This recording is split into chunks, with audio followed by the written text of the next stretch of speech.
everyone. My name is Brianna Curl, and I will be your moderator for today's webinar on IC packaging.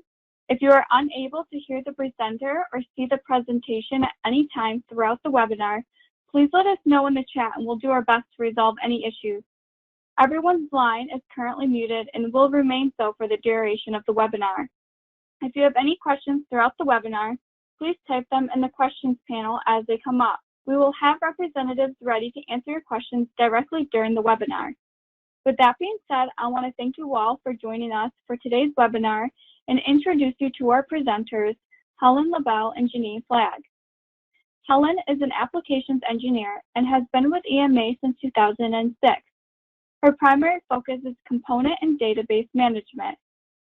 Janine has worked with Cadence Tools as an application engineer and an end user since 1990 and has been with EMA Design Automation since 2004. Thank you for your attention, and now over to you, Helen. Hi, Brianna. Thank you for that introduction.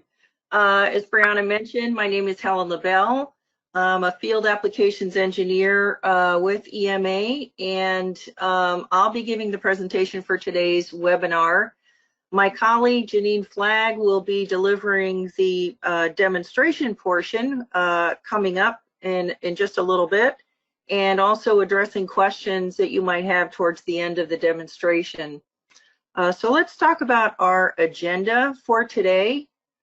The focus of today's webinar is to discuss exactly what an IC package is and some of the best practices in designing one. So I'll give you an overview of the different types of IC packages. I'll talk about the common challenges faced by IC packaging designers and the features required in design tools to meet those challenges. And then, of course, my colleague Janine Flagg will demonstrate the major steps involved in designing an IC package. So let's talk about what IC packaging is. Integrated circuits, or IC packaging, is the final stage of semiconductor device fabrication in which the die is placed on and connected to a substrate and then encapsulated in a supporting case that prevents physical damage and corrosion. The package supports the electrical contacts which connect the device to the printed circuit board. So now let's talk about what are the different types of IC packages. Integrated circuits are put into many different types of packages, such as BGAs and quad flat packs, or QFPs. BGAs, I should mention, is ball grid arrays. So such as BGAs and QFPs. There are different die types and different substrate types as well. Many ICs can be placed on a laminate substrate, such as FR4, which means the design requirements would be like that of a printed circuit board. Others may require a ceramic or polyamide substrate, which have a better thermal stability. The die type may be flip chip, and so would be attached to the substrate similarly to the way a BGA is attached to a printed circuit board. Other die types require bond wire attachments or high performance through silicon vias, or TSVs. A wire-bonded BGA is where a die or multiple die are packaged in a BGA using bond wire attachments. So this means that tiny wires are used to connect the die to bond fingers on the substrate and then routed out to the BGA bumps on the bottom side of the package. A flip chip BGA is where a die is packaged in a BGA and connected to the substrate by solder bumps, and then routed out to the BGA bumps on the bottom side of the package. Lead frames are metal structures inside a package that carry signals from the die to the outside. The die inside the package is typically glued to the lead frame, and then bond wires attach the die pads to the leads. A chip scale package, or CSP, originally stood for chip-sized package. But since very few packages are actually chip-sized, the meaning of CSP was adapted to chip-scale package. According to the IPC standard for implementation of flip chip and chip-scale technology, in order to qualify as chip-scale, the package must have an area no greater than 1.2 times that of the die and it must be a single die, direct surface mountable package. Another criterion that is often applied to qualify these packages as CSPs is their ball pitch, which should be no more than 1 millimeter.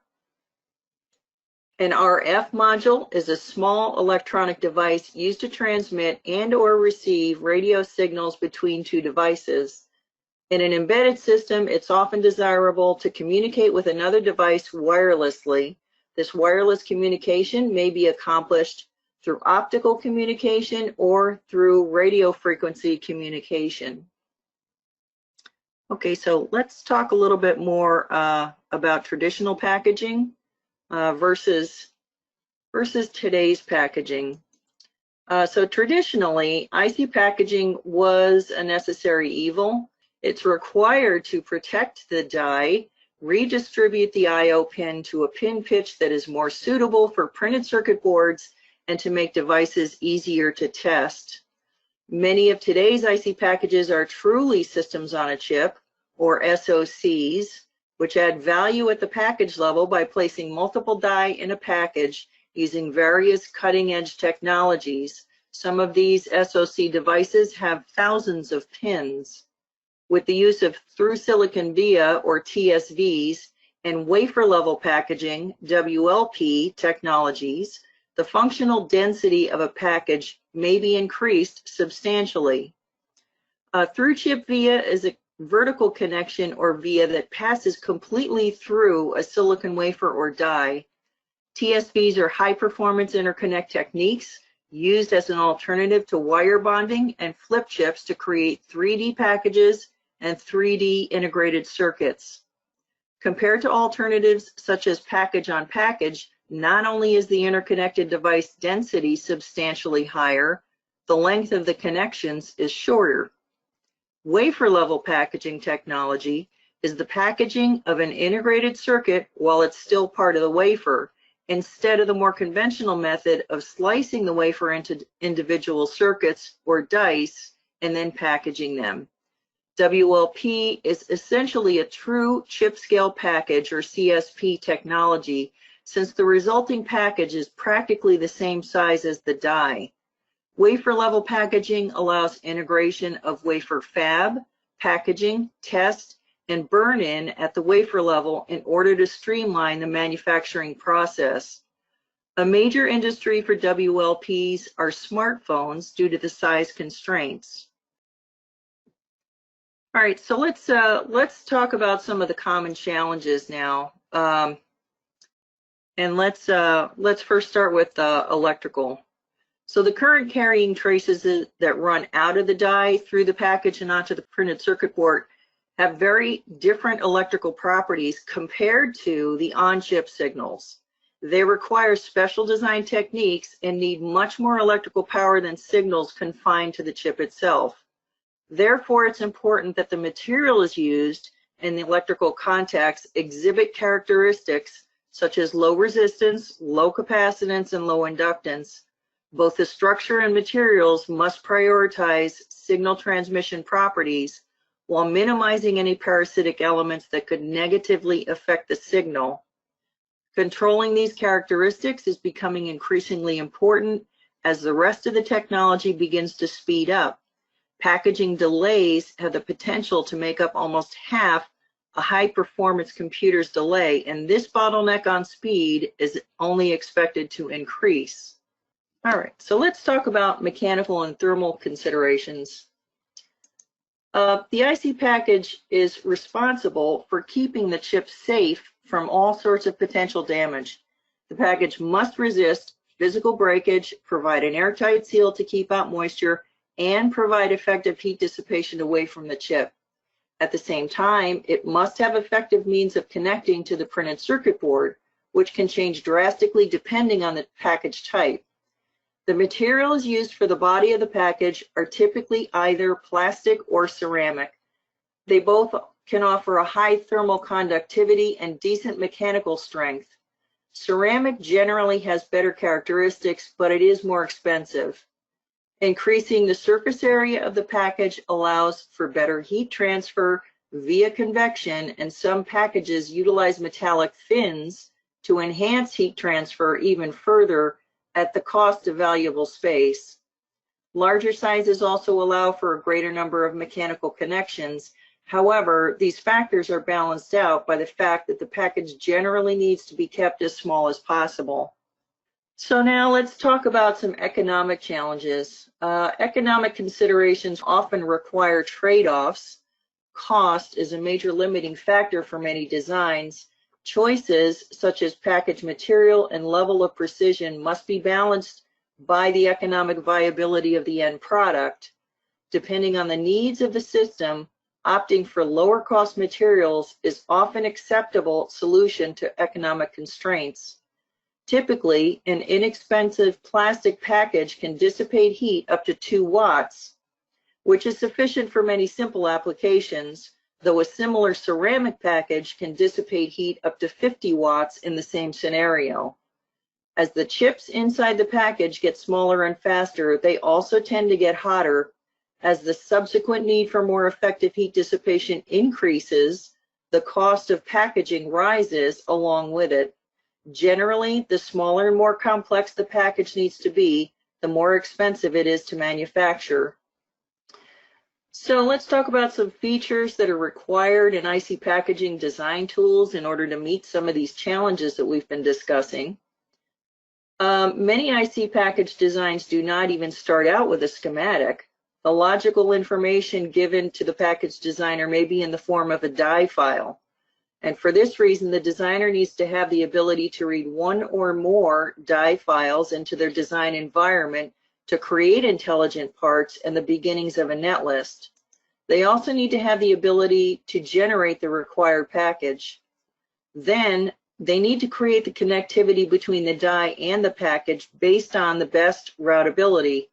So this can be time-consuming and tedious, and automating this process is a must. 3D DRC checking is also required to assure that the bond wires for stacked die are not touching or too close to each other. The designer must also be able to check parasitics on critical signals to make sure they're not being negatively affected. So let's summarize what we've been talking about here in several areas of packaging design. We've talked about intelligent component creation, which discussed the kinds of IC packages, the considerations surrounding various packaging types, and the need to design packages with the aid of a schematic. We also talked about connectivity and how time-consuming this can be, and how important it is to have applications that provide ways to make this task easier and much more efficient. We touched on special routing requirements and the importance of being able to meet these needs for any type of package that may be used.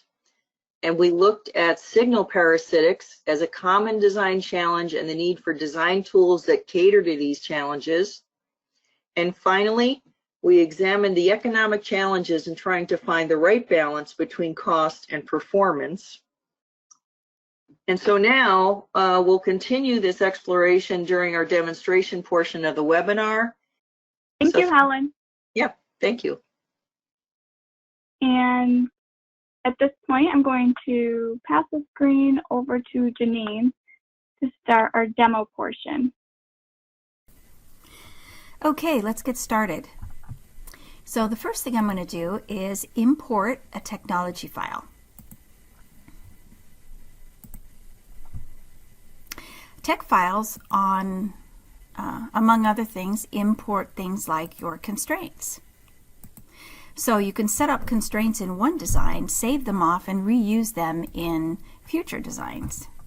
So it can also save off stack-up information. So if we go to my cross-section editor, you can see that I have several layers set up here. I have upper and lower wire bond layers set up. I've also specified that we can place components body up on layer 3, and we're allowing them to protrude through layer 2 if needed. Okay, you can see that over here in the cross-section as well. So we can also go into the constraint manager, and we can see that I've imported a special rule set for a 70 micron line width, and also a 70 and 40 micron spacing requirement. My default spacing is 35. So next we're going to go ahead and create the package, which is a BGA. So we're going to use the BGA generator. The symbol name is going to be BGA 420. The reference designator is IO1. The DFA class, which it will use to check once it's placed on a printed circuit board, is going to be BGA. We're creating a custom package. We specified the width and the height of the package. We've specified 22 columns, 22 rows. We have a perimeter outer ring of 7 deep, and the core is empty. Our pin pitch is 1000 microns in both directions. We've also specified how many power and ground pins we want per signal pin. And we specified the pad stack that we're going to create on the fly as we create our design, our package. So we have a circular pad of 500 microns, and we've also specified our numbering scheme. So it's going to be A1, A2, A3, B1, B2, B3, C1, C2, C3, etc. And we're using JetX standards, skipping I, O, and Q. Okay, so now we're seeing a preview of the package, and we can click Finish, or we could go back and make any modifications that we need to. So we're going to go ahead and click Finish. And now, at this point, I could go ahead and make modifications to the actual package, by the way. So since we can create packages, and so intelligent packages and parts and netlist information on the fly, we can also modify them. So we have a special symbol edit application mode included in APD. So you don't have to go outside the tool, modify a footprint, and bring it back in. Okay, let's go to our color palette. I want to go in and color the net. So we only have 2 nets so far, and this was created by the BGA generator. So we have our ground net, and we have our power net. Okay. So, and you can see that it kind of evenly sprinkled power and ground around the package. And if that's what you want, that's perfect. What I really want is I want the power and ground in the corners, in the 4 corners, and I also want to add another pin here. So I'm going to open up a design that has those modifications already made. So as you can see, I moved ground and power up here. It's simply a matter of deassigning and reassigning the nets 2 pins, and I've also added another pin here, and as you can see, it's an intelligent pin. Okay. I also changed the pin use code to all of these pins that are not assigned to bidirectional, and I've added them all to the same swap group, which means that they'll be swappable with each other. So the next thing that we want to do is go ahead and start bringing in our die. So we actually have 3 die that we're going to bring in using the die text in wizard. So I have die 1. I need to specify what the format of it is, and it's a tab delimited file. I can also specify exactly what each column is. So as a matter of fact, I need to do that. So I'm first telling it to ignore all of the header rows. And then we specify that the first column here is the pin number. The second column is the pad stack name. The third and fourth column are X and Y location. Then we have rotation, pin use code, and the net name that's been assigned. And you can see that a lot of the pins here on this first die are assigned to nets. Okay, and then we can assign or create the pad stack. So this particular pad stack is going to be a circular 100 micron pad. It's going to be a flip chip, so it's specified as chip down. Okay, so the bumps are on the bottom, and it's actually going to be placed on the surface of the package, so the surface of the substrate. So what that means is that it's attached to the substrate very similarly to the way a BGA would be connected to a printed circuit board. Okay, let's go ahead and finish this. Since we have quite a few DRC errors, and that's because the pins on this part are closer together than what my minimum DRC value is.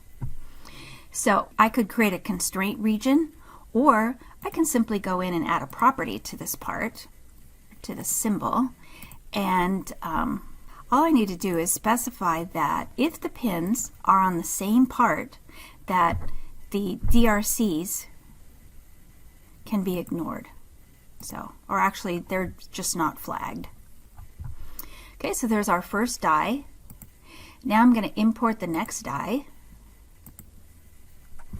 So here we have die 2. It's also tab delimited. Same format. The pins are going to be rectangular 86 microns. This one is chip up, and it's going to be attached via wire bonds. Okay, and it's going to be placed on the wire bond lower layer, which means it's going to be on this layer right here, which is just above the, it's basically going to be sitting on top of the last die. Okay, so there it is, and we're going to add quickly, we'll just add one more. So we have die 3. Again, it's the same tab delimited format, same columns. This time I want rectangular pad. We need to have a little bit bigger pads. So it's actually going to be 100 micron square. And again, it's chip up. It's a wire bond die attachment. It's on the wire bond upper layer, so it's sitting on top of the previous die. Okay, so there's our die. We have our package. And what we need to do next is start creating our connectivity. So right now, what we have is on the package itself, we just have ground and power assigned.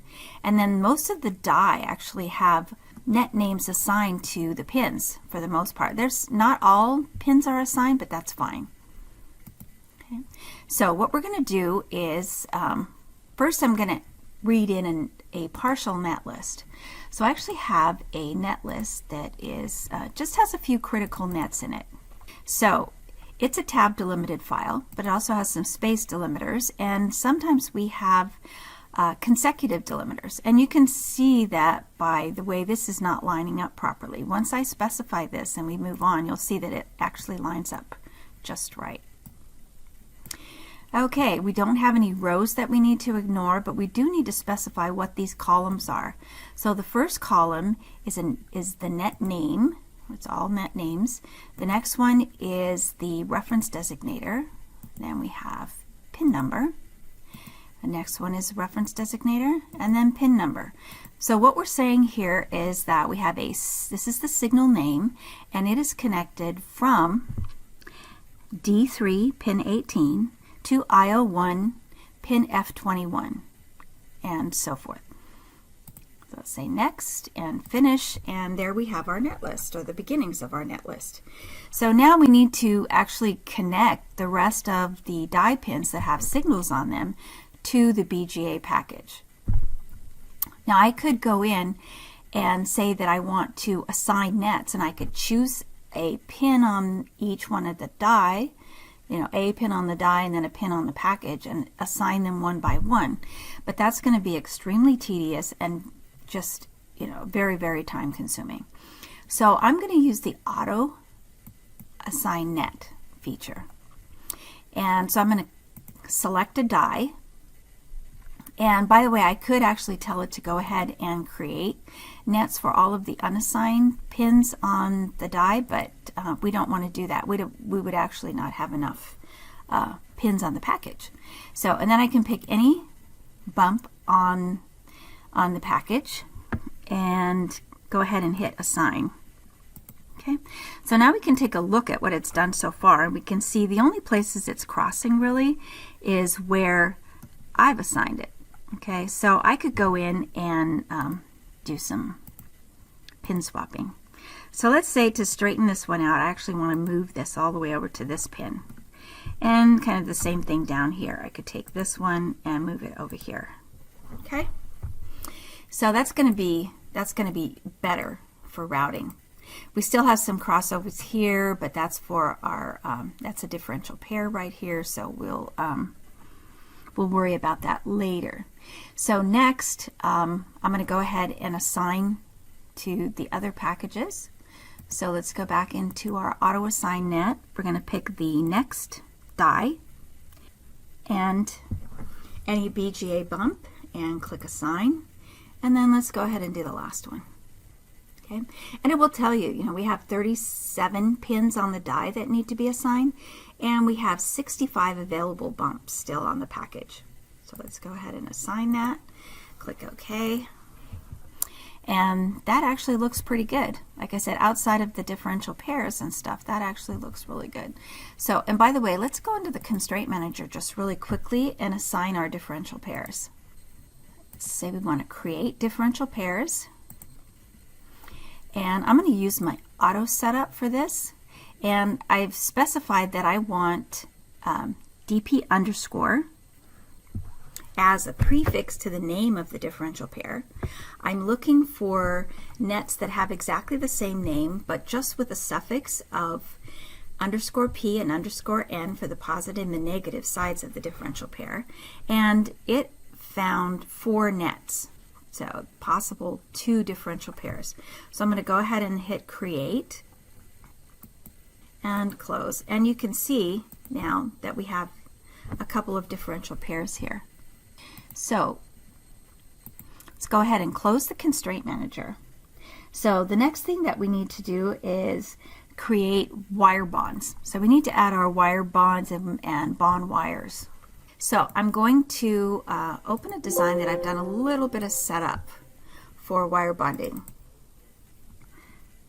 I'm going to show you what we did so far for setting them up. So all we really did so far is we created a couple of wire bond profiles. So the first one that we're going to look at is the default one. So this is the default profile that you get with APD Plus, but you can create as many as you want. So here's the lower profile, and you can see it comes up from the die pin, it goes over at an angle, and then in the X direction it goes over 500 microns and then out to the bond finger. Okay. Then we also have the high profile, which you can see comes up farther. This is also longer here, and it comes out another 500 microns and out to the bond finger. Okay, so this is so that this will come from the die that's on the top, and hopefully it's high enough to where it can clear all of the bond wires that are going to be coming from the lower die. Okay, so let's go ahead and set up some constraints here. So we want to select the lower profile.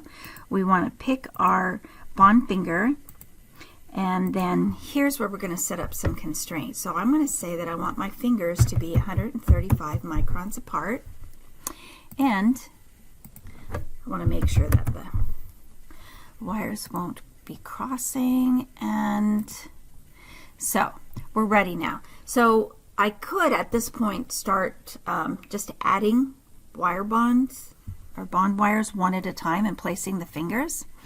But what I want to do is I want to create some guidelines or guide paths for the bond fingers. And the way I'm going to do this, I'm going to create them from the lower die, okay, because that's the larger one. So I'm going to select the die and select Add Guide. So you'll see it starts adding the guide right here, and I actually want them on all 4 sides. I want them to be 1000 microns from the edge of the die. Okay, so you can see that better now. I also want them to be curved. Okay, and I'm going to add a radius. Okay, so we can go ahead and add that one. Now I want to create the next one. The next one is going to be 1700 microns from that original die. And again, I'm going to set the radius. Okay, let's create that guide, and we're done. So now all that's left to do is go ahead and add the bond fingers, and you're going to see how easy this is. It's going to go to Route, and add. We're all set up for it. Now all we have to do is choose the die pins and start placing the bond fingers. And you can see they're exactly the right distance apart, so no DRCs.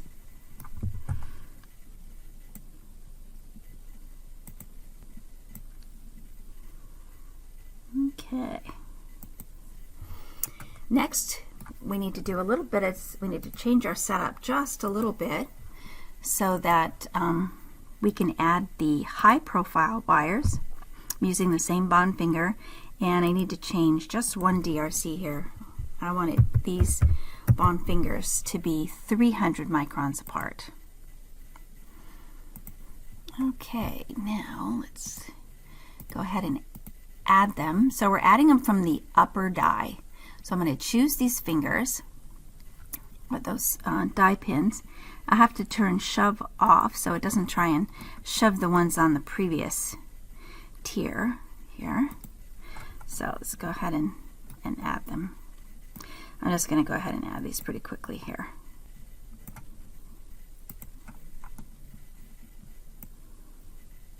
Okay, so we're done with that. Looks pretty good. So we have our package, we have our bond wires, and next, now we want to let's look and see what how our bond wires look in 3D. Okay, so we're going to first look at the die stack. So this is what the die stack looks like. We have the substrate, we have our flip chip. It's going to be connected to the substrate, and then we have die 2 and die 3, and we can launch the 3D viewer from here.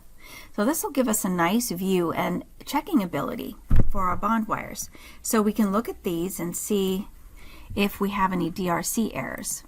So let's load a rule set that I've previously created that specifies that each bond wire, all of the bond wires, need to be at least 70 microns apart. So I have 46 errors now. So that's actually a lot of errors. Probably what we need to do at this point is to add a spacer. We need to add a spacer between the die 2 and die 3. So let's go ahead and get out of the 3D viewer. I'm going to open up a design. So we can cancel out of there. I'm going to open a design that has the spacer created. So the spacer, all the spacer really is a named dielectric layer, and you just specify the boundary of it, and you can see it's this green area. So, and what we can do to make sure is look here in the die stack editor, and you can see the spacer there. Okay, so this should help with our checking, okay, or with our DRCs, or spacing between the bond wires. So now I'm going to show you how to get into the 3D viewer and view your whole package. So when you go through the die stack editor, all you really see is the die and bond wires, bond fingers, and so forth. So let's look at our whole package. So we can zoom in. Okay, let's tip it, zoom in a little bit more. We see DRCs, but let's go ahead and run the check again just to be on the safe side. So we're going to check the rules, and yeah, so it's come down some. We only have 30 errors now. So let's close this. What we really need to do now, I think, is modify the wire bond profiles. Okay, so there's the high profile. Let's go to the low profile and modify this. So what we're going to do is we're going to shorten this bend right here. Okay, because it's kind of sticking out and causing a lot of the errors. I think if you look, a lot of the errors are right on these tips here. So I'm going to change that to be 375 microns. Let's apply that. Okay, so now it's shorter. So hopefully a lot of those errors should go away. Okay, let's go ahead and close this, and let's rerun our DRC checks. And we've gotten rid of all of our errors. So now that I've gone to the trouble of making these changes here and checking and so forth and getting it just right, I want to actually use these modifications that I've made. So I'm going to update the package with with what I've done here. So I want to update the wire profile definitions here.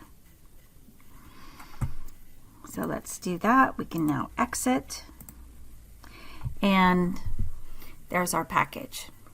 So the next thing that we want to do is we need to route. Okay, so I have a design where I've started just a little bit of routing. I routed just some critical nets. Okay, so you can see my differential pairs here are routed. I've added the constraints to them and routed them, and then I have a couple of nets up here that I need to check the parasitics on. So if I select one of these traces, it's going to show me the impedance, the inductance, the capacitance, the propagation delay, and the resistance of this net. And by the way, the capacitance is to the nearest shield layer. Now if I select the its neighbor right here, you can see that it also shows me the capacitance between those two nets. So now I'm going to go in and actually route. So what we're going to route are these two die. So basically everything that comes off of the bond fingers. So I need to make sure that I'm in my Etch Edit application mode. We want to turn on just nets. So we want to select the nets that are connected to these pins. And by the way, it's not going to modify anything that's previously routed because I've fixed them, I've frozen them. Now I want to auto route only the nets that I've selected. So it's only going to route from those two die, not from the flip chip die. And I've set it up to route only on the top layer. And if it needed to add vias, oh, that reminds me, speaking of vias, I need to add my offset vias for my package first. So let's go into route and offset via generator. So it's going to create sort of a fan out pattern for the package. I want fillets to be created too, so it's going to have like a fan out, but they're going to all be filleted. And I've chosen a pad stack that I want to use specifically for that purpose. So I'm going to go ahead and select any bump on the package and then hit apply. Click OK, and we're done. Now we're ready to route. So again, let's go in and select the pins here. So I want to auto route. It's already set up, and I can just click route. Okay, and you'll see that the router that comes with APD does a great job of doing radial type routing. So here's a log file telling us what it was able to route.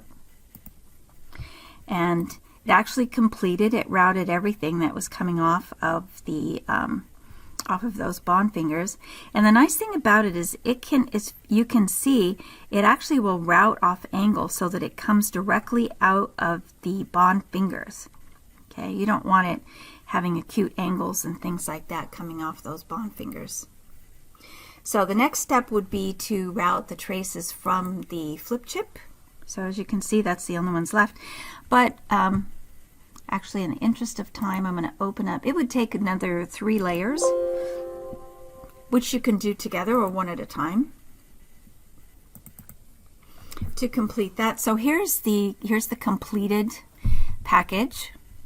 And the first thing I'm going to do is we're going to go back into the 3D viewer. So let's look at the die stack up, and you can see that the die stack is just how we left it. But we have changed a few things in the design, so we just want to make sure that in the end everything checks properly. Okay, so there's our bond fingers. Let's go in and load our rules again and check. And it looks as if we actually have one error. So let's go look at that error. So we can zoom in and really look at that error. And what it looks like is it's between these two wires here that are both connected to the same bond finger. So we have 2, probably ground, and we can go look at that. So let's look at the information on the wires. Okay, so that wire belongs to ground. This wire also belongs to ground. And let's see if we can grab just the DRC. Yeah, and the DRC is saying it's a little over 54 microns instead of 70. But I'm going to say, since they're actually on the same net and going to the same finger, that's okay. So I'm going to go ahead and exit this. Don't save it. And we can look at the gauge. Let's go ahead and look at one layer at a time just to kind of check things out. We can turn off the bond wires. And look, there's layer 1, or the top layer. Signal 2. And you can see that we filleted all of these connections. So whether they're coming off of a die pin or going to a via that then goes to a BGA bump, they're all nicely filleted. There's our power plane, our ground plane. Well, you can see we've added degassing. There's just a few more on one of the last layers. Let's look at our base. So here's the bottom of our package. Then we also have solder mask layers. So we've created solder mask openings for our for the BGA bumps, because it will have to connect to the printed circuit board eventually. So those need to have solder mask openings. And then the solder mask top. So those bond fingers need to have solder mask openings as well. And there's an automated program for that where you select the bond fingers, a row of bond fingers, specify how much larger than that area do you want the solder mask opening, and it will create it automatically for you. And then last, I'm going to show you the wire bond diagram. So here is our wire bonds. Here's the bond fingers and the bond finger labels. So just a quick couple of things. There's a lot of reports, ton of reports actually, that you can export out of APD. You can do some documentation. That's where I did the wire bond diagram. You can also get package reports sorted a bunch of different ways by package pin or net name. So let's see if I do it by package pin. You can get your reports in a bunch of different ways. You can also export a bunch of things from APD. You can export text files for your different die in your package, and you can export net lists. You can export a board level component from here. You can export a symbol spreadsheet. So there's all kinds of outputs for here. So your general manufacturing output would either be Gerber or GDS2. And that's the end of the demo. I'm going to hand it back over to Brianna, and thank you. Thank you, Janine. So at this time, I would like to open the floor up for the Q&A. So please enter any questions you have into the chat now. If we are unable to address your questions immediately, we will be in contact with you. So with that being said, our first question, well, actually, someone would like you to address the guidelines to designers when switching from a QFN to flip chip QFN for the first time. I'm switching to QFN to a flip chip. So the QFN, that's the package. The flip chip is the die inside. So I'm not sure I quite understand the question. Can we get a little bit more information on that? Yeah, the person who answered that question could provide us with some more information. We could follow up with you a little bit more detailed on that. So our next question is, what is Allegro Package Designer and how is it different from Allegro PCB?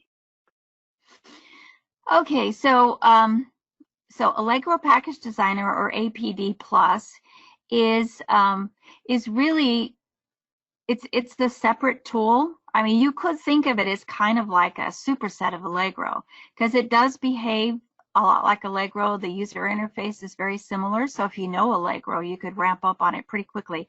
But there are a lot of extra features, just a ton of extra features that are included that are specific to designing packages. So like the ability to bring in a die file and, create intelligent components and connectivity on the fly. And then a lot of the documentation too, the specialized auto routing, just all kinds of extra features. Thank you. Let's see what other questions we have. once we finish this process, what do we proceed with the actual chip? So what's the next step after designing? Like, how would you go about Exporting the it next step? to manufacturing? Yeah. So it depends on the package again. So if you're using a regular laminate substrate, so that would be similar to a printed circuit board, you can actually export Gerber files. You can also export GDS2 files. So, and if you're using a ceramic substrate, that may be what your manufacturer wants. But basically, I would ask the manufacturer, I mean, anything that they might want, you can export from APD+. So GDS2 is more of an IC format, but we can export that from APD+. Great, thank you. So your next question is, does this tool allow to develop POP in the same canvas? Oh. Package on package. Oh, package on package. Yeah, I mean, it probably wouldn't be, in APD. That would be more of an Allegro thing. But yeah, I think you can do package on package in Allegro. Okay, thank you. Let's see. We have another question here. It says, I have a question concerning the thermal and mechanical properties of the packaging. Is there some way to study that in the software? And if not, is there some way to export information as a material and 3D model to study that in another software? So, so we have some simulation programs, and I'm not familiar with all of them, but we probably have one that can do that. I know in the Sigrity tools, you can probably do that. So I would check into it a little bit more. Maybe we can get one of our Sigrity people to give them a more definitive answer. Let's see. Does the software have a multi-user environment? Like Allegro, yes. You can use Symfony with this. So Symfony is the would allow multiple users to work on the same design at the same time, yes. Let's see. Can I do SI-PI simulation inside APD, or do I need another tool? So basically what you'd be using is Sigrity. So Sigrity would be the add-on tool for simulation. So, and it can do different types of simulation. If you needed to, let's say if you needed to simulate a signal that goes from a die through a package onto a board, into another package onto a die, you could simulate that using Sigrity. And of course power, so PI, there's simulation packages for that within Sigrity as well. So can I specify ball size for BGA or post for PGA? Yes. Okay. We have a lot of questions here, but we are at the top of the hour. So at this point, if we weren't able to get to your question, we will be in contact with you. And I thank you all for asking such great questions.